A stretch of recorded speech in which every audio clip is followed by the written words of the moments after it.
Today's conversation is so enlightening. It's important and it touches on so many deep, deep topics, one of which is miscarriage and loss. So I want to give a trigger warning for the conversation that I had with author and speaker Joinne Chandler, who just happens to be my sister.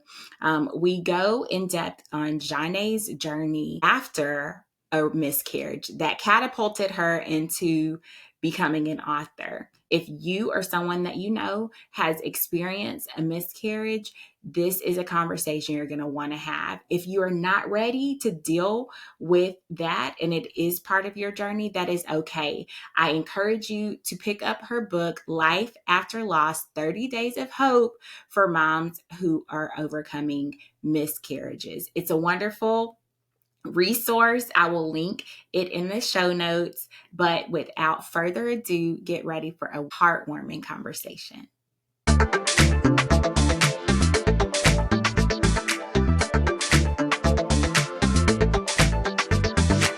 Hello and welcome back to the Joyfully Free Journey. I'm Lacey Reaves, your host, and today's conversation is one you're definitely gonna want to dial into. Joinne is a author. She is a speaker. She's a minister. She's a mom. She's a sister. She's a wife. She has her plate full, but yet she found time to write a book. She wrote a book recently, Life After Loss, and I am so excited to talk with her about her journey and a little bit about how she came to be a writer and what things she's gone on along her journey. So welcome, Joinne. How are you today? Lace, how are you? I'm great. Okay, so the elephant in the room is that we're sisters. We didn't say that? I mean, I guess I did, but like if they weren't paying attention, they're seeing you on the screen now and they're like, she wasn't kidding. Like, we're sisters. Yes. Sorry, I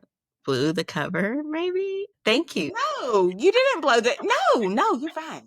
You're fine. Is it okay if I call you Lace on the phone? Absolutely. You can call me Little Baby City if you want, because that's one of my nicknames. You call me Lily. That's what my nieces and nephew call me. Whatever you want to call me, you can call me that. Thank you so much for having me. Fun fact, this one here really pushed me and encouraged me to begin again, which is the theme. She's definitely my non-paid therapist, just all the things. So I appreciate you so much, Joinne. Each episode, I like to know a little bit about our guest and what are a couple words that you would use to describe yourself? How would you describe an earlier version of Joinne? Bossy. Definitely bossy. Assertive. Do you feel that you have transformed, that bossiness has transformed into something else as you're on your journey? Or do you feel like you're kind of the same? Like to think it has. I have all the quintessential traits of the oldest child. So, the oldest child takes life by the reins. They're very driven. They're typically self-starters. They don't mind telling people what to do. So I would say those traits are still with me. I would like to think that I matured, but I definitely am very much still a self-starter, very still much take things by the reins when appropriate. But yes, I would like to think I'm matured. I would agree with that. Yes. Yeah, I would say, I mean, just because I've kind of known you my whole life, I would say that you've gotten throughout the years, I've definitely a shift.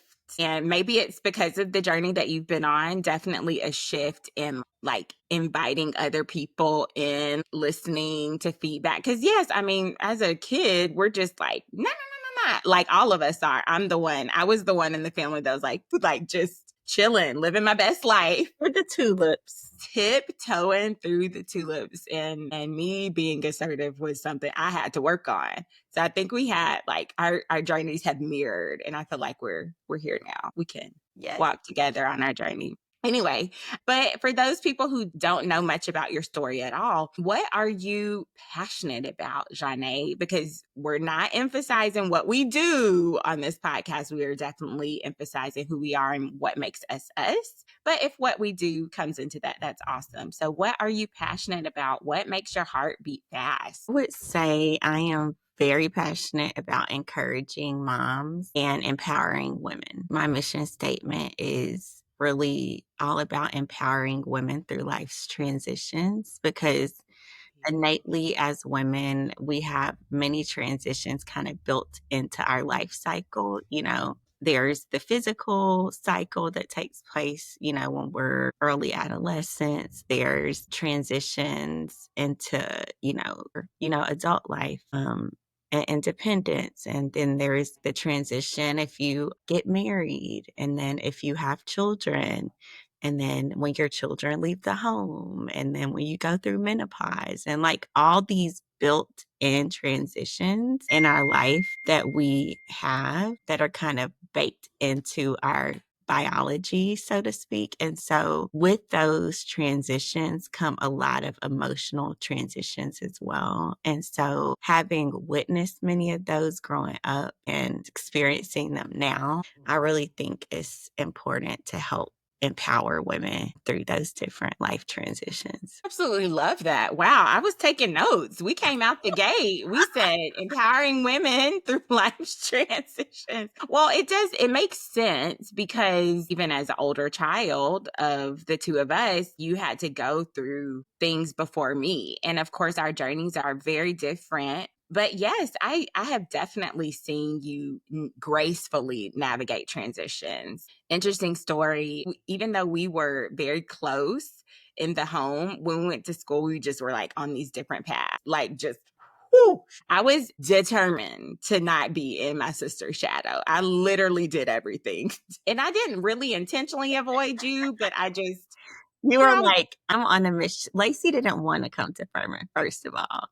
She did everything she could not to come, but it's where God was leading her. And so when she got there, she was like, I will be over here and you are over here. is that how it came across? I don't know what I was doing. I didn't have my own identity. I think that really is what it chalked down to up to, and I was just trying to find my way, and we found our way back to each other. You have overcome many transitions, and I am so curious to know how you ended up with the book. I know the book is an amazing accomplishment, and you had quite a few dips and flips in your road to even get there. How did you find yourself as an author? So that's a great question. I found myself as an author as I was navigating an unexpected transition in my life. So we talked about how women really built in biologically, we navigate transitions. And so my husband and I, Emmanuel, had 2 kids and we were pregnant with our third. And I went to a routine checkup and there was no heartbeat. And sorry, I should have said that was a trigger alert, but there was no heartbeat, and it was like the 10-week appointment, and Mm. so I was expecting to hear from the doctor that in 2 weeks she'll be in the clear, everything looks great, baby sounds great, and that is not the news I was given. Emmanuel was at work, he asked if I wanted him to come, and I told him, no, I'll be fine. I knew what to expect. It was the third time around, and I was not prepared for that news at all. And so as I began to embrace our new normal that was totally out of left field from my perspective, I began to write. I wasn't in therapy or anything at the time. And writing became part of my healing journey. It was very therapeutic, cathartic. I would wake up in the morning and just kind of journal how I was handling the miscarriage and the loss, and really just began to put my words on paper because I did not see that resource with Christian values available really that in a way that I could consume it at the time. And so I wanted to create that for other women. And so that's how I became an author of Life After Loss. So it has been a journey as we're talking about. And Journey is actually the name of our baby. that we lost. We named her Journey. And so it truly has been this whirlwind. I've been writing the book, working on it for since before. So we do have a rainbow baby. Her name's Ivy. So before Ivy was born back in 2021, and it came into full completion and fruition the end of last year, 2024. If you told me over a year and a half ago when I left corporate America that I would be here today, I would have not believed you. It's been such a journey of like grace and courage and just really trusting God every step of the way. That's amazing. Thank you so much for having such an open mind and open heart to share that part of your journey. I think for me, as I just watched and witnessed you walk through this, of course, no one can really understand what someone is going through in that situation with a miscarriage unless you are actually the person going through it. But supporting someone from the outside, it was heart wrenching because I didn't know how to help. I didn't know how to support. And I am really glad that you have put together the book as a resource. I've started reading it and I'm finding myself really emotional reading what you're writing. You know, it's a different layer of me having known you my whole life. It's been very eye-opening for me, and it's beautiful, by the way. And that's honestly why I wrote it. Mm-hmm. Is a lot of people, I was just talking to a group of women yesterday, a group of moms, and they were saying that they had experienced loss. And one lady, sister-in-law, experienced it before she did. So when she went to be there for her, she was trying to like tell her to stop crying and it's going to be okay. Fill the silence with words.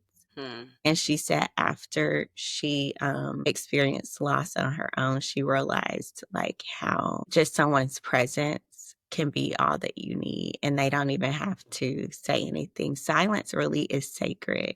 And I feel a lot of times like we want to fill the space. And it is, you don't always have to fill it. You're right.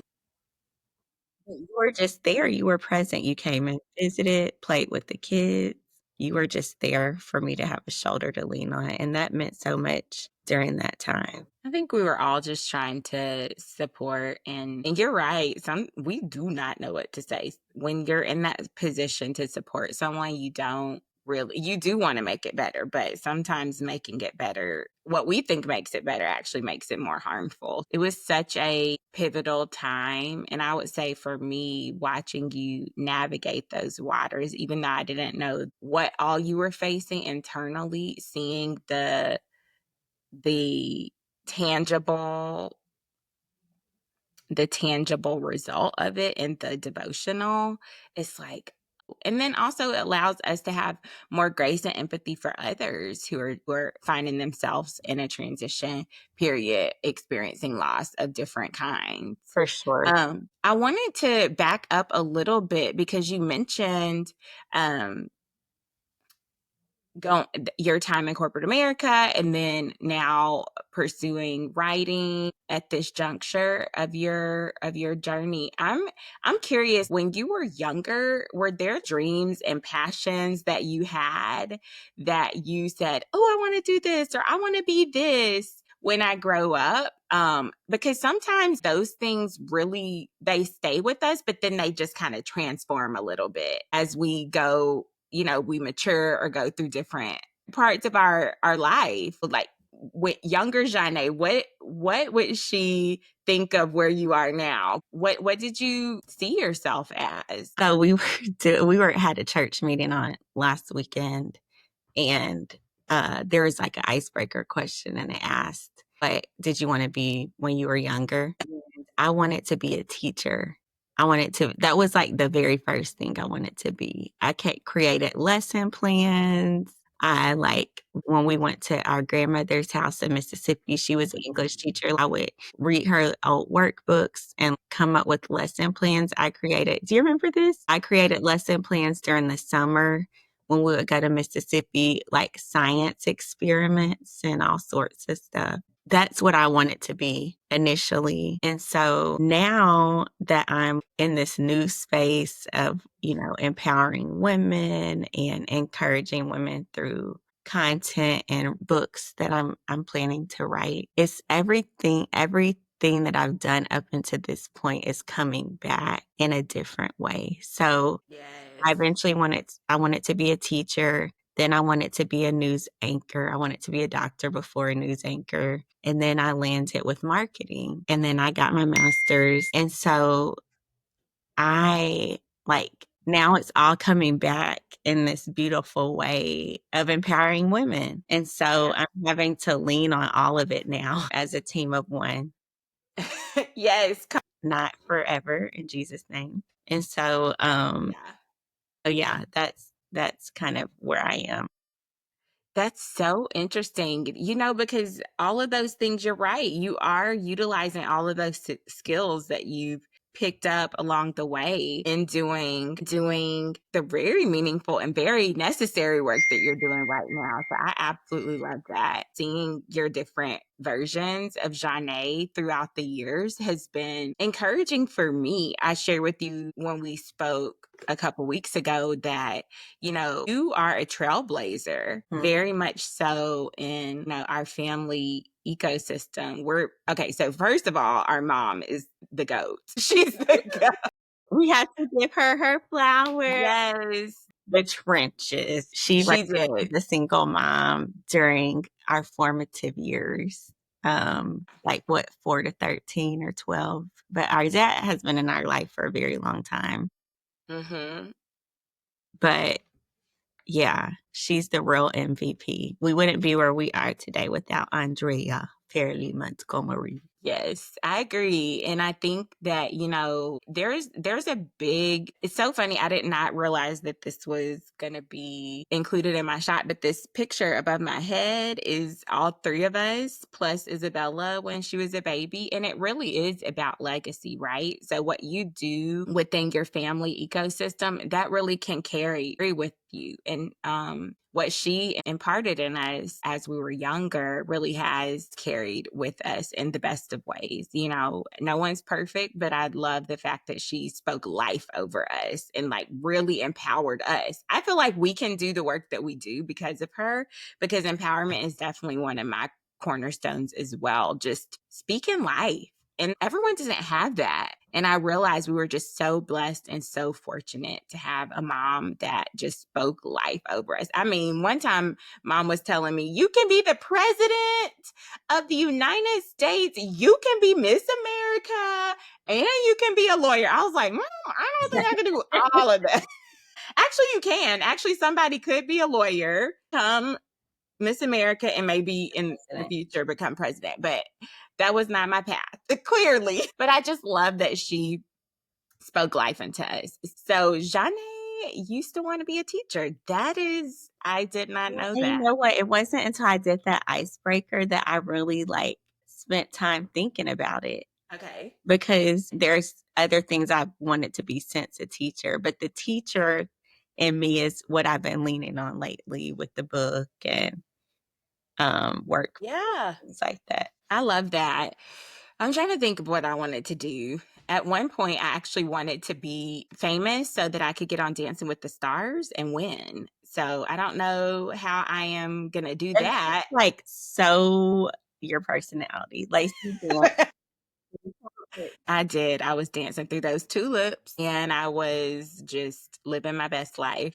That's also behind your head. Dance, love, sing, and live. Yes. I referenced that recently and I'm like, I just really wanted to live my best life and help other people. And I love that I can do that through this medium of communication. And speaking of communication, you recently had a book launch. You legit have followed a dream that maybe you didn't even know that you had at the time. And it has been so cool to watch that unfold. Tell me a little bit about like the obstacles, because whenever we have a dream, there's always going to be opposition because we're walking through becoming who we were meant to be, but we're fighting against, all kinds of things, mental comfort zones, other people's opinions, negative thoughts, all that stuff. So what have you had to traverse in order to pursue this dream, this passion of empowering women?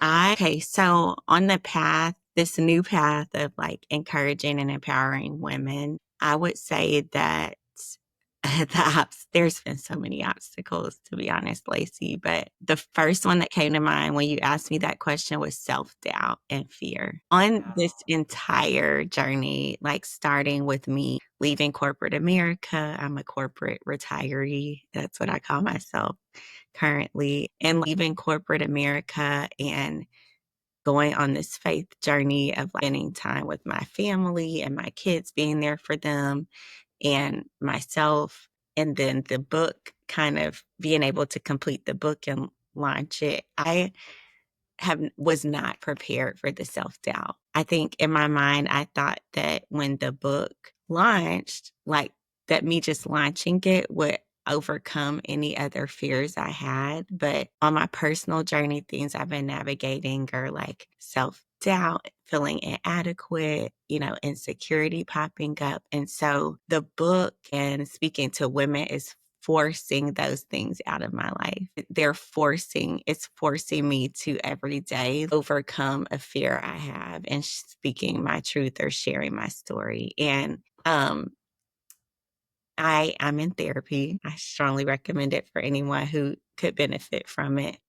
Shout out to therapists. Woo woo. We love our mental health professionals. Christian ones are amazing. And so she was telling me that like this journey that I'm on is really forcing me to deal with areas where I don't have the most positive view of myself because I'm having to overcome those areas to do so. And so self doubt is one, just believing in myself, having really negative self talk and working through that, of having like a super high, impossible, perfect standard for myself, which has been up to this point been really driven by being achievement and goal oriented. And I'm learning that while that served me well, it served me well growing up. It served me well, to be a top of my class and get awesome scholarships in college and climb the corporate ladder. It eventually stopped serving me when it was time for me to walk into my calling that God has on my life. And so I'm really learning to lean and trust in him and to show up in the face of fear. Absolutely. Let's talk about that part, because showing up in the face of fear, I think there's a misconception that, and this is sometimes the thing that tripped me up, that I'll do it when, like when all these barriers, when all these obstacles, when everything lines up, that's when I'm going to start pursuing my passion or pursuing my dream or working on that thing that I know is burning deep inside me to work on, but I'm just not exactly sure how it all fits together. But what you're saying is showing up, even when the fear is there, pushing through it. And then you said, I think what I heard you say was speaking your truth and telling your story. That's powerful. Yeah. And I feel like, no, go ahead. No, it's really hard to do, especially the subject matter of this first book is it's heavy. It's very heavy. It's weighty. And it's me really bearing my soul so that other women can benefit from it. If you've experienced any form of loss, not just infant loss. And so there's like a level of vulnerability that has to come with that I was not accustomed to exercise. Let's talk about it. Yeah, vulnerability is one of those things I feel like myself that I'm growing in. A couple years ago, well, not a couple years ago, I would probably say within the last 18 months to 2 years, I really was challenged to be more vulnerable. And it was because of this facade. I think, and I'm just going to speak to me. I can't speak for all women, but I think there is, if you're dealing with perfectionism or performance orientation or anything like that, there is this preconceived notion that you really just have to have it all together. Like I must present myself a certain way. Those are the things that I was dealing with, that I cannot show my weakness, that if I'm asking for help, that means that I'm weak. And I don't really know where we get that from. I'm not sure if it's society. I don't know if it's a lie from the enemy or both or all of it, but there is that when I let down my guard and really show people what's really going on, are they going to accept me? I mean, that's really the root of it, is rejection, feeling like being rejected maybe when you were younger or Mhm. feeling like you were rejected to where you had to, Brown calls it like wear your armor, because that's what kept you protected. And so if I present this representation of me, people will like it. And if they don't, it's really not me. So it doesn't hurt as much. They can't hurt me. Yeah. Hmm. So good. Having to take it down and move her to the side to let the authentic version of me come forward is I'm having to do it. You have Whether I to. like it or not. It's required Yeah, for you to continue going. for sure. I think um Can I share a that's quick story? yes, I of course. remember, so I did pageants. I did a pageant called Junior Miss. It's between your junior and your senior year. And I remember growing up, y'all can tell Lacey is like very outgoing. Like she just like lives footloose and fancy free. Not all the time, but a lot of times. And she was fully that way when she was growing up. And so she used to tell me, Joinne, like, why don't I see this funny part of you outside of our house? You're so serious when you're outside the house. Why can't you show people this side of you? And I'm like, what are you talking about? And then I did Junior Miss. And Junior Miss was a pageant like before my senior year. And I remember when I went to Junior Miss telling myself, I'm going to be myself. Like, I'm just going to be myself. And if people don't like it, that's on them. But I'm just going to be myself. And I remember, like, because they were all these different girls from all these schools that I'd never met before. So they didn't know who I was. And I was like, I'm just going to be myself. And I told myself that every day for like 2 weeks. And would you know, they liked me? They liked me just for me. And so I was so, you're getting emotional. Damn, I did not know that. Yes. So I was so like freed after that experience. But a lot of times, like when we're navigating life or going through different types of pressure, different seasons, we pull that guard right back up. And so I just wanted to share that because it really does take intentionality to do it. And for me, my default sometimes is performance. And that's not good because you'll burn out. Yes, he will. I honestly, I got emotional. That's great. I did not expect that. So, I mean, it's just like the Lord just reminded me of that example that it really took me saying, I'm just going to be myself. And I was quirky. I told bad jokes, like, and they still accepted me. I don't tell the best jokes, but they make me laugh. So that's all that matters. If you guys have been where with Joinne and she for real laughs, It's very loud. I turn lots of heads in the restaurant. oh, I was just talking to somebody about us going to the Cheesecake Factory for Valentine's Day, and you were like, I was like, I have missed my sister so much. Side note, Joinne and Emmanuel and their family live in Cincinnati, Ohio, and I am in South Carolina. And so we don't get I mean, we FaceTime multiple times a week, but we don't actually physically get to share space together. And when they were here, it was hilarious. It was hilarious. It turned the tide of my whole day. But can I get back to that story, the bomb you just dropped about Junior Miss? First of all, I did not know that. I just so interesting what our perceptions of ourselves are versus what other people's perceptions of us are. Like, for example, I felt like I lived in your shadow. I legitimately saw that polish, that together. I had no idea. I mean, even this week, you said something like, I'm an introvert. And I'm like, I mean, I guess I didn't really think of it because you're my sister and I wasn't trying to like categorize you like that, but it makes sense. I didn't think of Junior Miss being outside of your comfort zone because what I saw was this confident older sister who was doing these things. And even though I was reluctantly trying some of the things that she was trying, I enjoyed them too. So we're very similar, but that was the clash is because we're so similar. I didn't want to be as much as I wanted to be like you. I didn't want to be like you because I was like you so much. I was like trying to find my spot. And so I'm just looking at this person who's doing color guard, I think you were a class a class officer your senior year, just all these things that you were doing. You were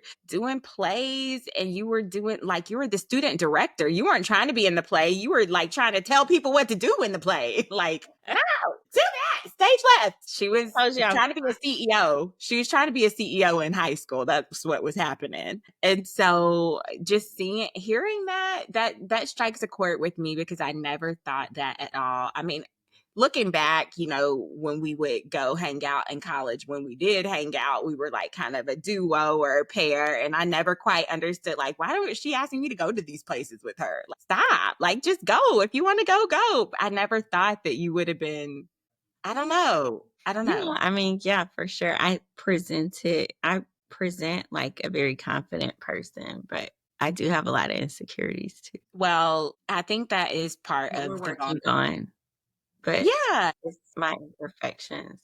we are all working on it. And I And think, that's what grace is for.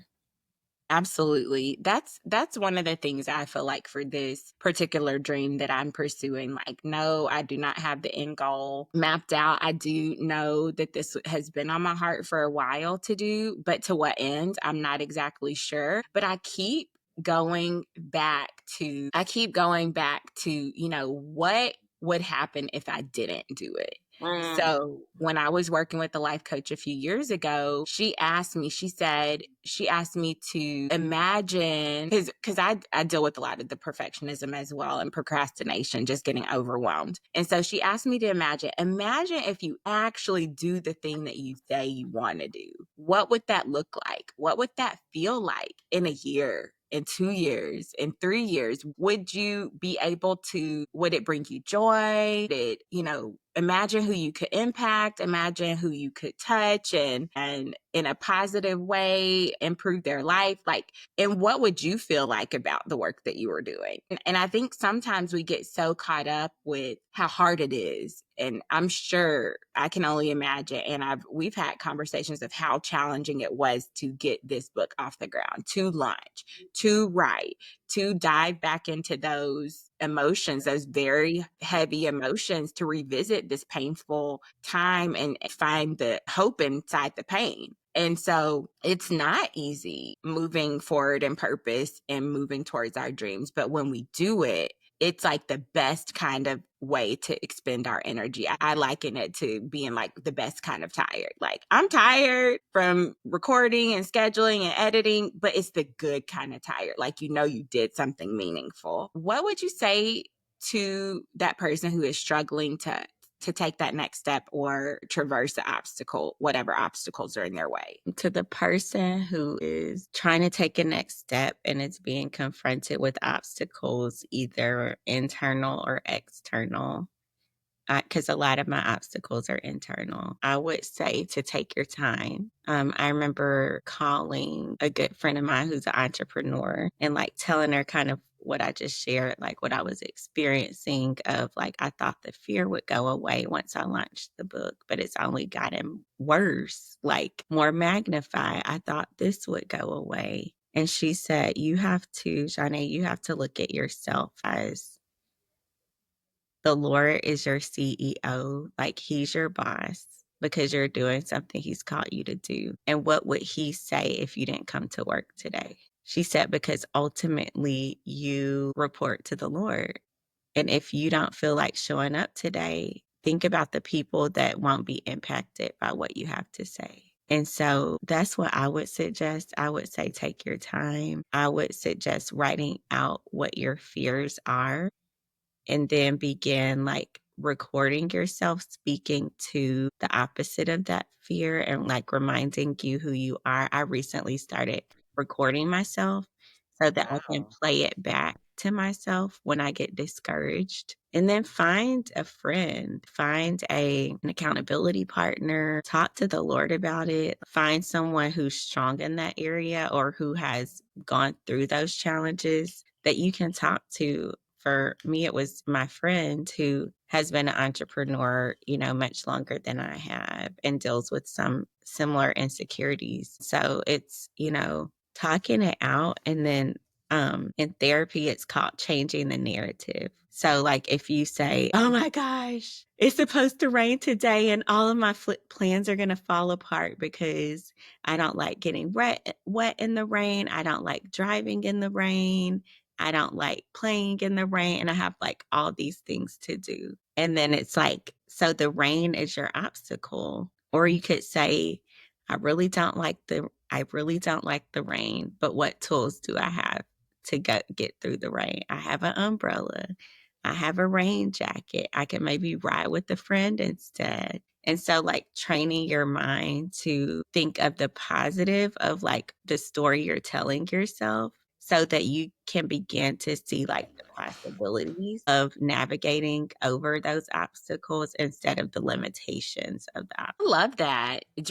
I mean, you break it down succinctly. Listen, I'm a notorious note taker just because that has been my industry for a minute in ministry. So you mentioned showing up, you mentioned speaking to the fear, finding a friend, and changing the narrative. That's powerful. That's powerful. I wanted to kind of wrap up our conversation with I like to do rapid fire, but before I do rapid fire, I want to ask you what advice, now you have been on this journey of being an author and an empowerment, a key empowering women, an empowerment specialist, if you would, and specifically for moms and women and people who are navigating transitions, women navigating transitions. What would you, knowing what you know now, what would you say to your younger self? Like, what advice would you give to your younger self who was just starting out and her journey and just struggling to be authentically herself? What would you say to her? I would say to her, don't give up. You're not alone. The Lord has gone before you. Fear is not your future, and you're just getting started. Mic drop. Mic drop. I love that. Okay, so I want to do a little rapid fire question because this has been a wonderful conversation and you have encouraged me so much. I have some tangible, listen, I was writing notes, people.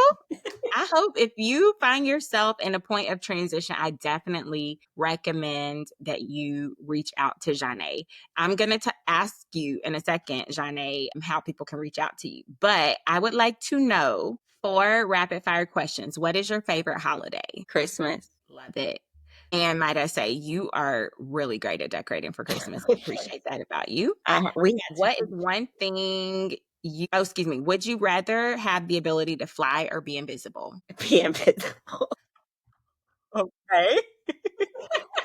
If you could swap lives, what? To be invisible, but I'm being pushed out of my comfort zone. Touche. If you could time travel, would you go to the past or to the future? Future. Ketchup or mustard? Ketchup. Cat or dog? Dog. Beach or mountains? Huh? Beach or mountains? Yeah, beach or mountains, Joinne? Beach. I know. I love it. Yeah, I would say mountains for me. I don't know why. Car It's or not like, plane, Lacey? huh? Car or plane? Plane? I love it. This was fun. Yes, thank you so much. So, for anyone who is looking for women's empowerment resources, or they have recently experienced a loss or know someone who has, I definitely recommend that this is just part of Joinne's journey. There is more to come, but I definitely recommend that you reach out to Joinne. Joinne, how can they connect with you? So, you can find me on Instagram at lifeafterloss, DEVO, short for devotional. You may also reach out to me at jchandlerspeaks@gmail.com, or the website lifeafterlossbook.org is a great way. I am starting a beta group for community groups for women who've experienced loss. So you can learn more about that on the website as well. If you have experienced infant loss and are looking for a community to just begin your healing journey, those will be getting started soon. So you can sign up to be notified about those when they do get started on the website as well. Thank you, Joinne, for joining us. You all definitely need to pick up a copy of Life After Loss, the devotional 30 days of hope for moms grieving after miscarriage. It is available on Amazon, Walmart.com, Barnes and Noble, Apple Books as well. Yes, and Joinne is now in the community, encouraging the women where she is, and has a couple of podcasts that she's been interviewed for. So I definitely will drop those links in the show notes so that you guys can find more out more about what she's been up to. Also, on Facebook, she did a Hope for the Holidays session. So you can check out that too. So I will probably link that as well. So thank you so much. Website. So Oh, it's now. Okay, sorry.